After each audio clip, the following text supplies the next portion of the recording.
Hello, Michael here. Today looking at Psalms 52, specifically verse 1 through to 5 for the exposition.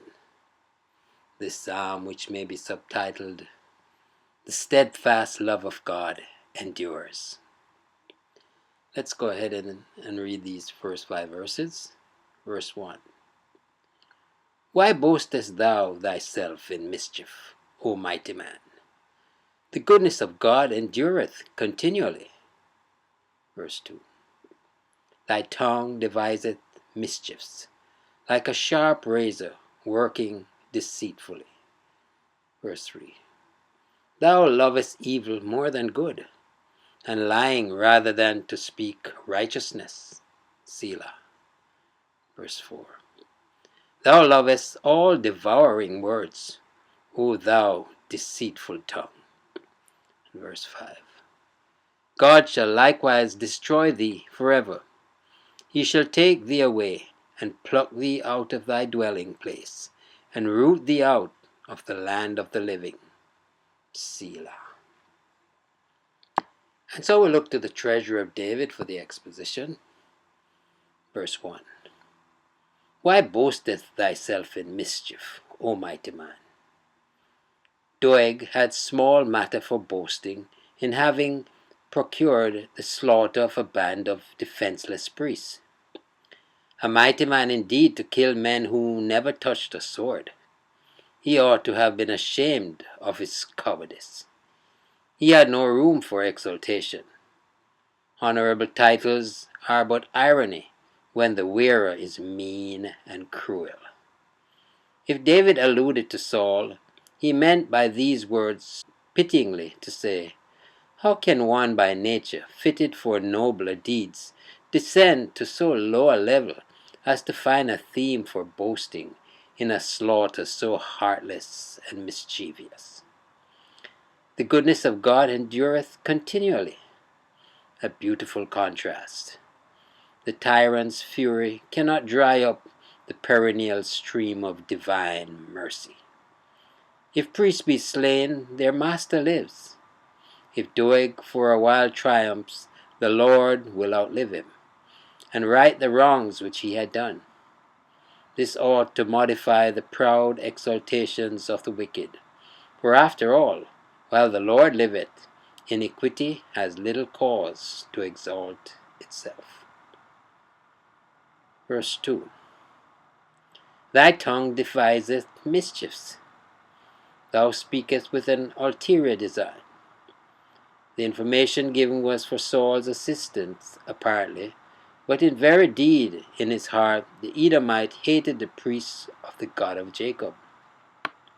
It is a mark of deep depravity when the evil spoken is craftily intended to promote a yet greater evil, like a sharp razor working deceitfully. David represents the false tongue as being effectual for mischief, like a razor which, unawares to the person operated on, is making him bald. So softly and deftly do oriental barbers perform their work. Or he may mean that as with a razor a man's throat may be cut very speedily, under the pretense of shaving him. Even thus keenly, basely, but effectually, Doeg destroyed the band of the priests. Whetted by malice and guided by craft, he did his cruel work with a cursed thoroughness. Verse 3. Thou lovest evil more than good. He loved not good at all. If both had been equally profitable and pleasant, he would have preferred evil, and lying rather than to speak righteousness.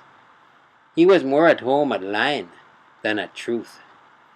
He spoke not the truth except by accident, but he delighted heartily in falsehood. Selah. Let us pause and look at the proud, blustering liar. Doeg is gone, but other dogs bark at the Lord's people. Saul's cattle master is buried, but the devil still has his drovers, who fain would hurry the saints like sheep to the slaughter. Verse 4. Thou lovest, thou hast a taste, a gusto for evil language, all devouring words. There are words that, like boa constrictors, swallow men whole, or like lions rend men to pieces. These words evil minds are fond of. Their oratory is ever more furious and bloody. That which will most readily provoke the lowest passions they are sure to employ, and they think such pandering to the madness of the wicked to be eloquence of a higher order. O thou deceitful tongue!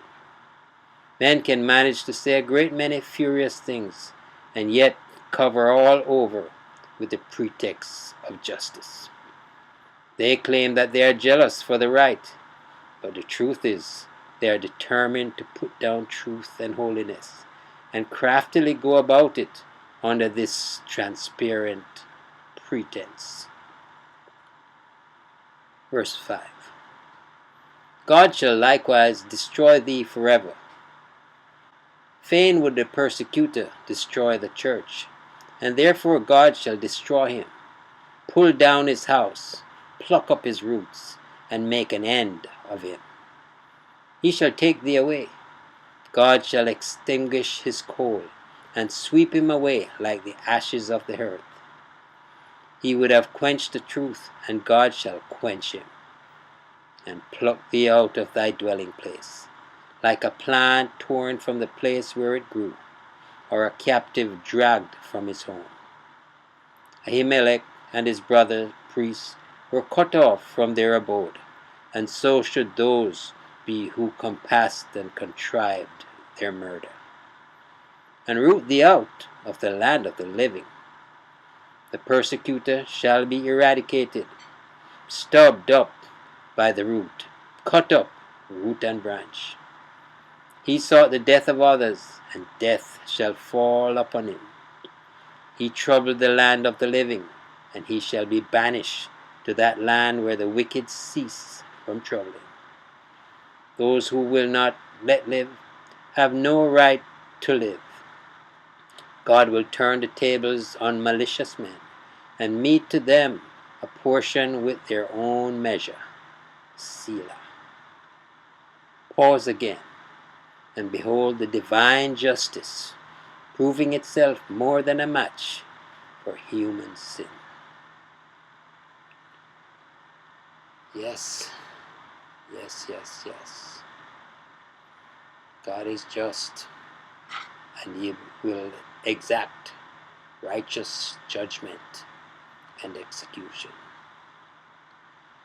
Trust you enjoyed the meditation.